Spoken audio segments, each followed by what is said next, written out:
gabadhii maanta arooskeeda taajka loo saarayay gaarigeedii quruxda badnaa iyo gaariyaashii arooskeeda caawa la rabay in lagu wareejiyo runtii meydkeedii baa lagu qaaday gaariyaashii meydkeedii ayaa lagu qaaday gaariyaashii xaqiiqatan meydkeedii ayaa lagu qaaday caawana waa ahlu qubuur gurigeedii dhabta ah bay u hoyatay meeshay ka rabtay gurigeedii adduunyada ee caawa iyo odaygeedii inay la joogto oo ay u hoyato waxay u hoyatay gurigeedii xaqiiqada ahaa oo aakhira abay u hoyatay. inna lilaahi wa inna ilayhi raajicuun. geeridu kala xanuun badan waxaa kulmay maalinka arooskeeda iyo sidoo kaleeta maalinka geerideeda.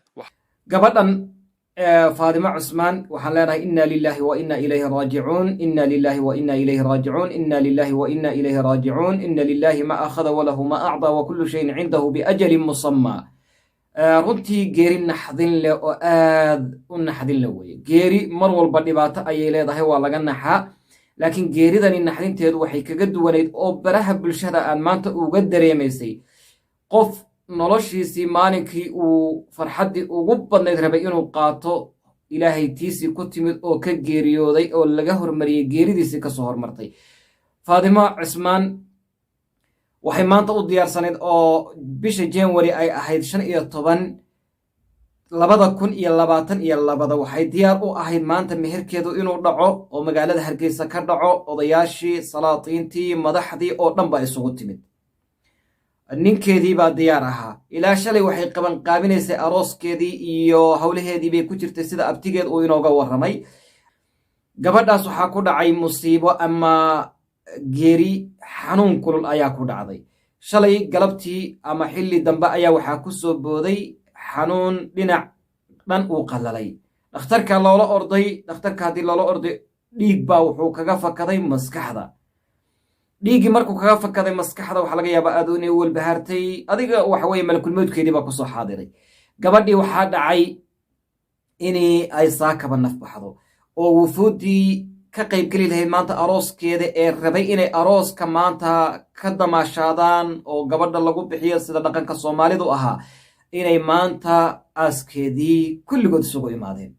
runtii waxaan leenahay inna lillahi wa inna ilayhi raajicuun waxaan leenahay ehelka ay ka dhimatay aabbihi ay ka dhimato nin culimo ahaa sida la sheegay hooyadeed abtiyaasheed adeeradeed ilma adeeradeed ehelkii yaqaanay qaraabadii dadkii dariska ahaa kulli waxaan leenahay iyo ninkii aroos rabay caawa inuu la galo oo gabadha caawa oo bishu ay tahay 16 inuu aroos wada galaan rabay ilaahay sabir iyo iimaan ha ka siiyo.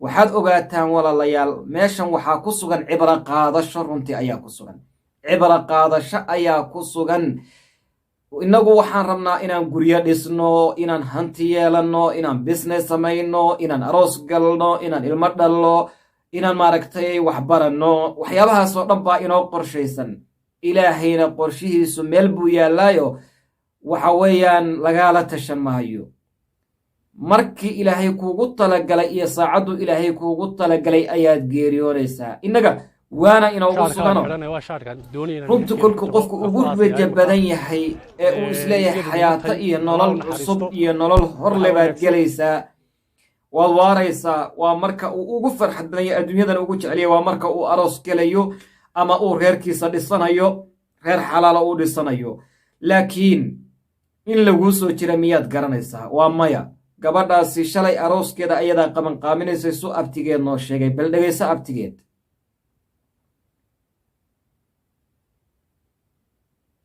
laakiin وإذا المنية أنشبت أظفارها ألفيت كل تميمة لا تنفع. ninkii shaacirka wuxuu yiri geeridu markay cidiyaheeda soo surato qofka ay dilayso markay geeridu soo surato ilaahow ma intaasoo qardaasood u dhigtid intaasoo xirsi xidhmaad u samaysid alfayta kulla tamiimatin laa tanfac ma anfacaysa buu ku leeyahay waxba ku tari mayso geerina ma hor istaagayso mana celinayso.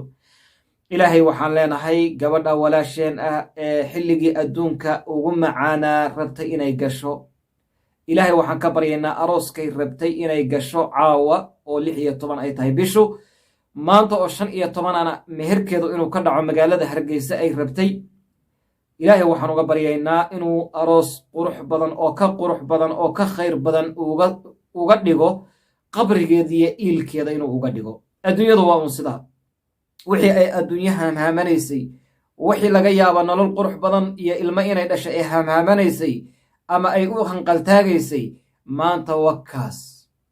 qof walowba ku tasho, maalin maalmaha ka mid oodan filanaynin unbay geeridu kugu iman, waxaana ku raacaya camalkaagii. wixii aad adduunka ku soo shaqaysatay unbaa ku raaci.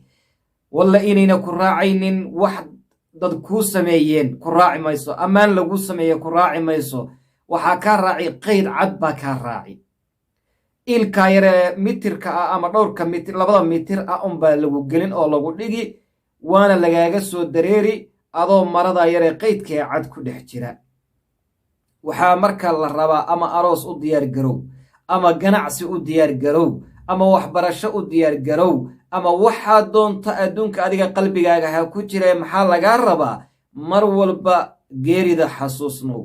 xasuusna waxa weeyaan u shaqayso, cibaado u samee, salaada tuko, salaada oog, khayrka badso, sadaqada badso inta aad caafimaadka qabto. badso qur-aan akhriska, qur-aan barashada, tacliimta islaamka iyo diinta islaamka waa waxa aad ajri ku helayso. nebigeennu wuxuu leeyahay laa aquulu alif laa miim xarfun. aliftu waa xaraf, laamtuna waa xaraf, miimkuna waa xaraf. mid kastamana 10 ajar ayaa lagaaga qorayaa, ajar kastana waa lagu sii laalaabayaa. maanta waxaad ku tala gashaa inaad qur-aan akhrisato, ha yaraada ha badnaado, si ajar aad u shaqaysato. sadaqa baxso si aad ajar u shaqayso, cibaado tuko si aad ajar u shaqaysato, sadaqayso. ha yaraysanin, wax yar, wax cunto, lacag, wuxuu dooni ha noqdo. waxaa weeye waxa ku anfici. wa an laysa lilinsaani ilaa maa sacabu alla leeyahay, bini aadanka miyuu u sugnaaday ilaa wuxuu adduunka markuu joogay hormarsaday mooyaane? maya wey. waxa keli ee kaa daba imanaya waa 3 shay buu yidhi nebigu calayhi salaatu wasalaam. waladun saalixun yadcuu lahu, canug aad dhashay ama ilmo aad dhashay oo kuu soo ducaynayo oo laakiin diinta ilaahay ku tarbiyaysay adduunka markaad joogtay. ka labaad nebigu wuxuu yidhi calayhi salaatu wasalaam sadaqatun jaariya, sadaqa adduunka markaad joogtay aad bixisay oo kuu soconaysa. masaajid baad dhistay, guri waqafaad dhistay, barkad ama ceel baad samaysay, waxaad samaysay wax oo waqaf oo maguurto ah baad samaysay, adduunkan korkiisa aad ku soo kordhisay, ayadana way kuu socon sidii nebigeennu noo sheegay sala allahu calayhi wasalam. ta saddexaad nebigu wuxuu yidhi cilmun yuntafacu bihi, dad baad cilmi sii bartay, qur'aankii baad bartay, sunnadii nebigaad bartay, xadiidkii nebigaad bartay, tafsiirkii baad bartay, waxaad bartay fiqigii, waxaad bartay culumtii kale aalaadka ah ee loogu kaalmaysanayay diinta. culumtaadii dadkaas sii bartay baa dadka sii baraya, cajaladaadii iyo duruustii aad akhrido oo dhan ba adduunka lagu dhegaysanayaa.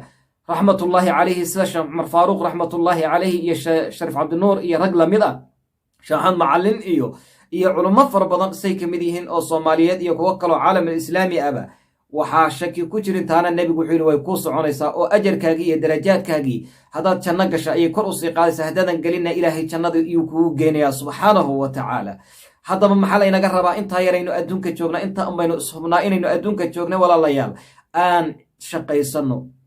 waka gabadhii maanta arooskeeda taajka loo saarayay, gaarigeedii quruxda badnaa iyo gaariyaashii arooskeeda caawa la rabay in lagu wareejiyo, runtii meydkeedii baa lagu qaaday gaariyaashii. meydkeedii ayaa lagu qaaday gaariyaashii. xaqiiqatan meydkeedii ayaa lagu qaaday. caawana waa ahlu qubuur, gurigeedii dhabta ah bay u hoyatay, meeshay ka rabtay gurigeedii adduunyada ee caawa iyo odaygeedii inay la joogto ooy u hoyato, waxay u hoyatay gurigeedii xaqiiqada ahaa oo aakhira ah bay u hoyatay. qabriga, aakhirada ile waxay ka bilaabataa qabriga ayay ka bilaabataa. qof walba aakhiradiisu waxay ka bilaabanaysaa qabriga ayay uga bilaabanaysaa. maxaa keli oon la rabaa? innagu inaan ku cibro qaadanno oo ku waana qaadanno meesha gabadha laga qabta iyo meel lamida in lagaa qaban doono adigana. wabilaahi